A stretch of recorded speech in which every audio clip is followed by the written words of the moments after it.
Thanks for staying with us. Let's take a look at your top stories once again. ANC Treasurer General Paul Mashatile says the cash-strapped governing party is making arrangements to pay staff salaries before Christmas. The IFP is questioning the timing of the gifting of luxury cars to the Zulu royal house and labelling it as a shameful publicity stunt by KZN Premier Sihlezi Kalala. And the CDC has recommended against the Johnson & Johnson COVID-19 booster shots. What does this all mean for South African healthcare workers who are currently getting the booster? There's a daily surge in COVID-19 infections. Over 16,000 cases were recorded in the past 24 hours, with 48 deaths. The country's active cases now stand at over 209,000. Let's bring in epidemiologist from the Centre for the AIDS Program of Research, Professor Salim Abdool Karim. Thank you so much, Prof, for your time. We do appreciate it. Let's just start off with the severity of Omicron and what we do know. It seems that early data is suggesting that it's a lot milder this time around compared to other variants and other waves, especially in the vaccinated people. Yes, good evening, Heidi, and good evening to all the viewers. What we have seen so far is that we have seen more cases in the first few weeks of the fourth wave than we saw either with the Beta second wave or the Delta third wave. So we've had many more cases, but we've had far fewer admissions.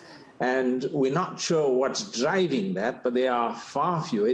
It's almost about 10, 12-fold lower admissions. But what's striking is not just that we've had fewer admissions. The people who've been admitted with Omicron have generally been less severe, in other words, requiring oxygenation and ICU care to a much lesser extent. Now, that may change because early data from Denmark and the UK suggests that that's not necessarily true in their settings.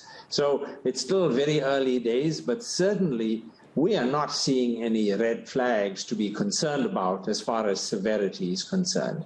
Crossing fingers it just stays mild because the third wave was so devastating. I want us to quickly touch on the concern that there is breakthrough infections. And this is, of course, giving some kind of ammunition to the anti-vaxxers as they are saying, well, what's the point of being vaccinated if you could possibly contract new variants and be reinfected with COVID-19? But we do know that vaccines weren't necessarily invented or created to prevent reinfection.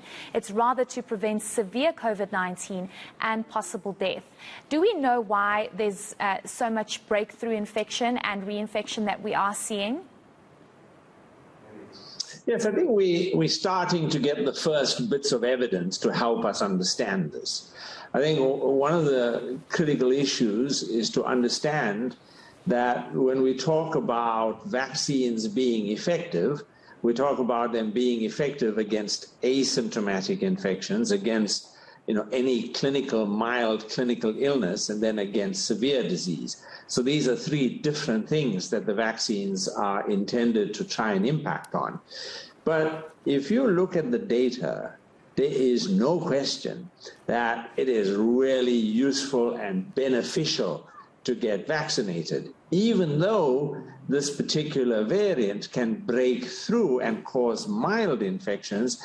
The likelihood of it causing a severe infection and leading to hospitalization is much, much lower. So those who are not vaccinated are running the risk that they will get a severe form of this disease and will end up in hospital and then will need ICU care and so on, which we're really seeing is very much lower in vaccinated individuals. So at this stage, even though people who are vaccinated are getting infected, are turning up PCR positive, are having mild symptoms like muscular pain, a bit of fever, they are not getting to the point in any significant numbers where they need hospitalization and having severe disease. On Friday, the NICD in that health briefing that's held every Friday, we did hear about how the younger population, so under the age of 19, under the age of 5, only contributed about 5% of hospitalizations during the second and the third wave. But that's now shot up to over 20%, according to the NICD. Is this something to be worried about? And why do you think the younger population this time around is being hospitalized with COVID-19? Yes, I don't think there's much to be concerned about at this stage. And the reason for that is that if you look at the contribution of children relative to adults, yes, it's higher. In other words, that we are seeing far fewer adults requiring admission to hospital, whereas with children, they are now constituting a bigger proportion. But if you compare it to the rate at which children, and let's just take all those below the age of 10 or below the age of 20, the rate at which they were being admitted in the previous waves and the rate at which they're being admitted now in the Omicron wave is similar. But because we have so much fewer admissions of adults, the younger ones seem to be contributing disproportionately. So it's not that the disease at this stage, my interpretation of the data is that it's not that this disease is any worse in children, it's just that it's being highlighted in children because we're seeing fewer adults. And the reason we're seeing fewer adults could be anything from, vaccination, because we have, reasonably high vaccination coverage, especially in the elderly. It could be, evidence of past infection, or it could be that the virus itself is less virulent. We don't know the extent to which each of these are contributing to the overall effect we are seeing. Do you think that there should be a need for government to consider? I know it goes through SAPRA and the applications need to come through before government actually considers it. But do you think there should be a need for those under the age of 12 to be vaccinated? Yes, I think there's no question that we need everybody to be vaccinated if we are to try and slow the spread of this virus. Because the other thing vaccines do, which we don't talk too much about, is that if a vaccinated person gets infected, on the CDC recommending against Johnson & Johnson booster shots. Given the context that we're in, we know healthcare workers got the Johnson & Johnson shots under eNCA, and now they're also in line to get booster shots. And comments like this are just going to feed into the anti-vaxxers and into this hesitancy around whether or not boosters should actually be given. Do you think it was a responsible thing for the CDC to recommend against Johnson & Johnson, given there is a possibility of thrombosis from possibly most vaccines?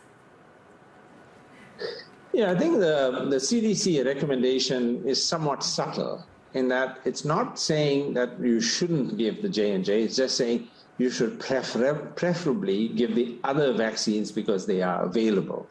But the reality is that the Johnson & Johnson vaccine has been studied in South Africa and in many other countries and has been shown to be quite safe.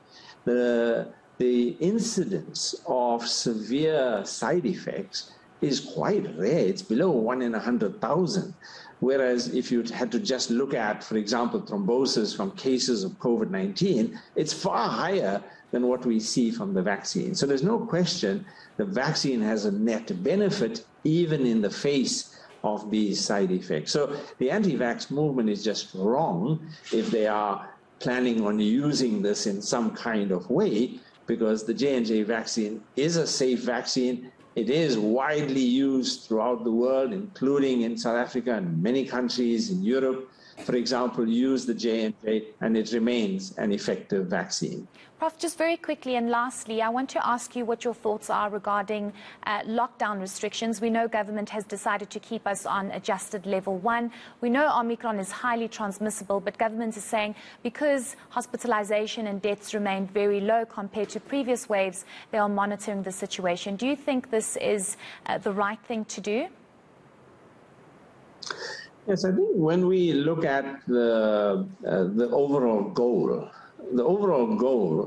in introducing restrictions is to titrate and keep the number of new infections slightly lower and try to keep it under control. What we used to, a year and a half ago, we used to call flattening the curve. But basically, we don't want to get to a point where hospitals are being overwhelmed. Right now, because hospitals are not being overwhelmed, that doesn't become an issue. However, it's not just hospitals we should be concerned about, because we now have a better understanding that people who get infected get long COVID, and they get all kinds of other abnormalities. So what we need to do is to ensure that we're minimizing the spread of the virus anyway. And so I would have thought we would do well with just reducing gathering sizes, particularly indoor gatherings. I think that's an important component. For the rest of the alert level 1 activities, I don't see any problem with keeping them in place, given the nature of that we're not seeing the hospitals under pressure.